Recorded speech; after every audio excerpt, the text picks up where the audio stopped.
O erro mais comum acerca da palavra shunyata, o pensamento central da tradição budista Mahayana, é vê-la somente como um sinônimo de nada, o vazio onde todas as coisas se dissolvem somente no niilismo. Porém, o que ela verdadeiramente designa é a ausência de existência inerente, independente e permanente.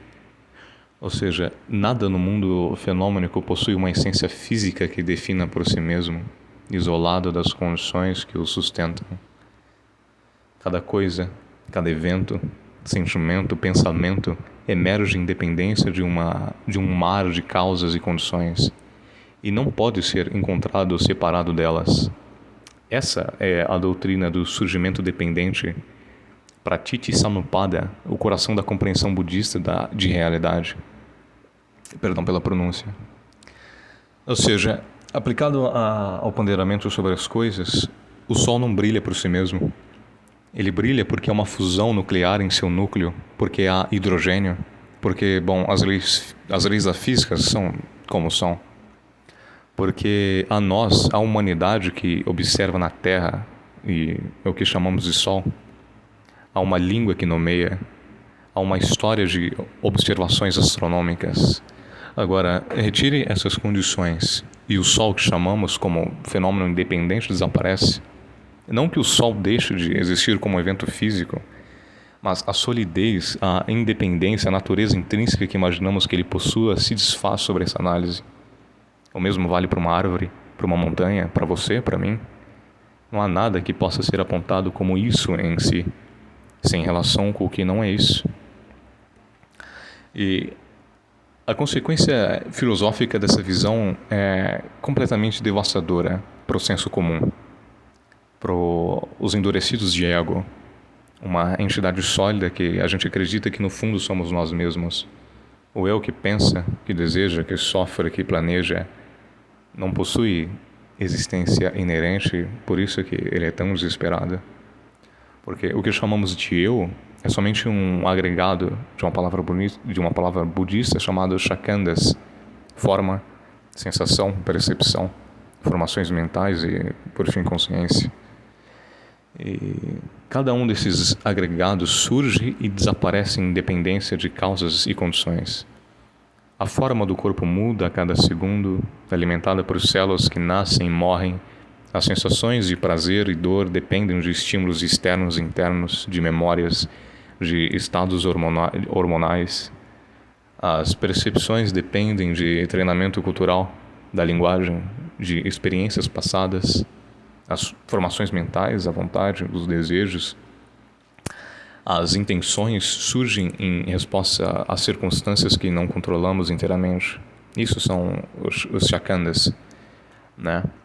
A memória, que a gente acredita que é sólida, muda conforme o tempo atual, que nem é mais atual. Momentos de memória que eram tristes podem ser engraçados, momentos engraçados podem ser tristes. E a consciência, longe de ser uma substância contínua, é uma sucessão de momentos de conhecimento, cada um dependente de um objeto, de um órgão sensorial. Não há um eu separado que possua esses agregados. Não há um proprietário. O que há é apenas um fluxo de fenômenos, a dança das interdependências. E agora, o sofrimento, a insatisfação, a angústia existencial que cobre a condição humana não é causada apenas pela dor física ou pelas circunstâncias adversas em si mesma, mas são causadas pelo apego a uma ideia falsa, a ideia que há um eu sólido que deve ser protegido, promovido, gratificado. Buda nos ensina que o apego é a raiz do sofrimento. O apego só existe porque, primeiro, há ignorância. Ignorância que é uma crença que existe um eu inerente nos fenômenos.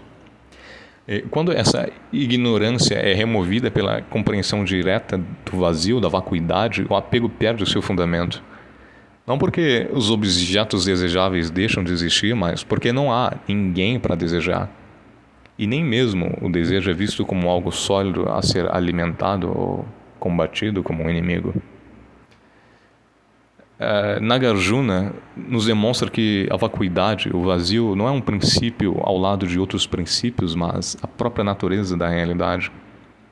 Ele nos mostra que todas as doutrinas que postulam algum tipo de existência inerente, seja ela de um Deus criador, seja de um ponto de vista mais científico, de átomos indivisíveis, seja de uma alma imortal, essas coisas, esses conceitos incorrem em contradições lógicas na ótica de Nagarjuna. Porque se algo existe por si mesmo, independente de causas e condições, então ele não pode entrar em relação com nada, pois qualquer relação já seria uma dependência. Um Deus criador que cria o mundo a partir do nada teria de se relacionar com ele. E essa relação já o tornaria dependente do mundo, contradizendo sua independência. Da mesma forma, o átomo indivisível que não pode ser dividido não poderia compor objetos extensos, pois a composição exigiria que ele se relacionasse com outros átomos, o que já seria uma forma de dependência. Nagarjuna não está negando a realidade do mundo fenômenico. Na verdade, ele está negando que o mundo fenômenico seja que parece ser aos olhos da ignorância, né? O que acredita ser, né? Ou seja, um conjunto de coisas sólidas, independentes e permanentes. Mas o mundo é real, mas a sua realidade é da dependência, da impermanência, do vazio, da vacuidade. A realidade é um fluxo, não uma substância. Por isso que as tradições orientais, principalmente o hinduísmo, o Deus ele não é criador, a realidade ela não é criada, mas ela é imanente. Isso estando, aquilo acontece, surgindo isto, aquilo surge. Que frase, né? É uma formulação conceitual, uma máxima de tudo aquilo que eu disse. Bom, claro, não necessariamente você tem que estar preso aos conceitos disso. Para você compreender verdadeiramente, você tem que meditar. Você tem que ter uma experiência vivida. Você não tem que acreditar no conceito de vazio, no conceito de anicca. Você precisa ver isso diariamente, diretamente, instante a cada instante. Notar o surgimento e desaparecimento de fenômenos mentais, de fenômenos físicos. Aquele que medita, ele não foge do mundo. Muito pelo contrário. Aquele que medita, ele entra em contato com o mundo da forma que ele é, sem mantos de conceitos, de apegos. Porque quando o meditador percebe que a dor não é dele, que não há minha dor, mas somente dor, um evento que surge e passa a cada momento, aquela camada de sofrimento que vinha da identificação do eu se dissolve. A dor permanece, claro. A dor é incessante, a gente é marcado pelo sofrimento, pela dor, perdão. Mas o sofrimento, a resistência, a identificação do porquê eu, já que o ser humano, diferentemente dos animais que vivem um eterno agora, ele pode ponderar sobre passado, presente e futuro, sente medo da dor futura. Quando se medita, tudo isso se acalma, se cessa. Não porque você se torna insensível, mas porque você deixa de se agarrar como a dor sendo individual, sendo sua, não? Porque não há eu.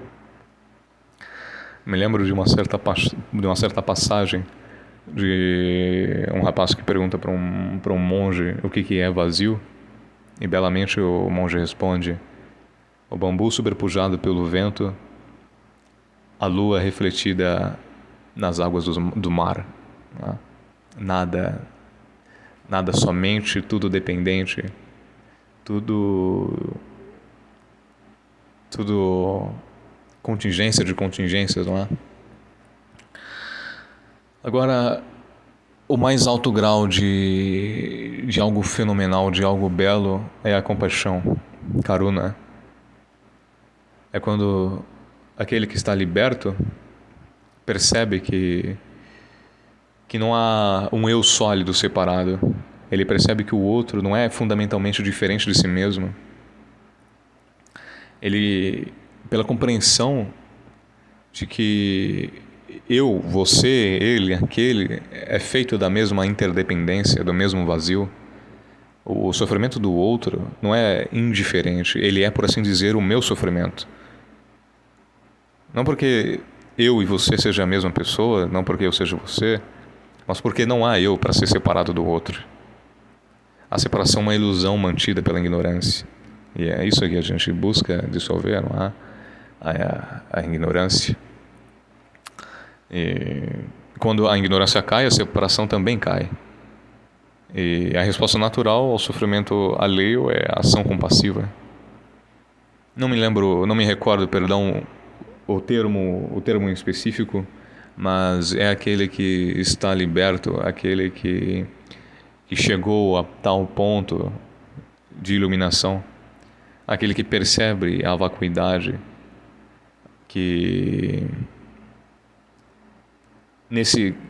aquele que conhece e ama, aquele que ama se compadece pelos outros.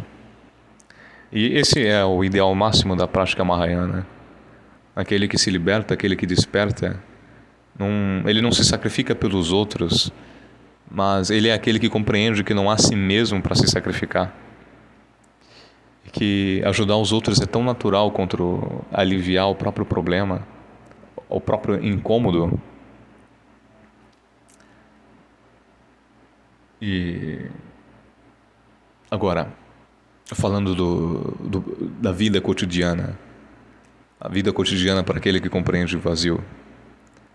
Dá para entender que, já que o devir, ele é predominantemente predatório, predominantemente consumista, que nos prende, daria para entender que aquele que se desperta, ele se retiraria do mundo.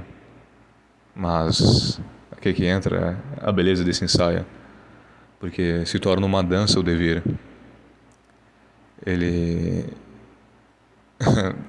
assim, ele cavalga sobre o tigre, né? Ele deixa de ter movimentos mecânicos, de ter movimentos inorgânicos, para estar totalmente presente no dever, totalmente consciente, totalmente responsável por cada movimento, não por rigidez, mas porque não há apego a uma posição fixa, assim como o dançarino. A dança é fluida, resposta instante à vitalidade da vida, a própria música. E o fluxo das interdependências não é cego, ele é inteligível, ele é ordenado, regulado pelo Dharma. O Dharma, ele não é uma lei que foi imposta de fora, mas ele é a própria textura da realidade interdependente. E agir de acordo com o Dharma não é obedecer um mandamento, é em agir em harmonia com o fluxo, sem empurrar contra o que é, sem tentar forçar a realidade a se conformar aos desejos do ego. Bom, a gente que não vou dizer envenenado pelo pensamento ocidental, mas, é claro, estamos acostumados com a substância, ao sujeito, à causa primeira, a toda essa imensidade. Mas o que o budismo ele nos oferece é uma alternativa completamente radical a esses âmagos, né, da nossa cultura ocidental.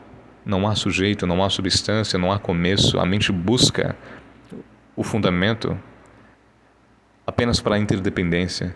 E o que resta é o que nada se agarra, quando nada se alcança.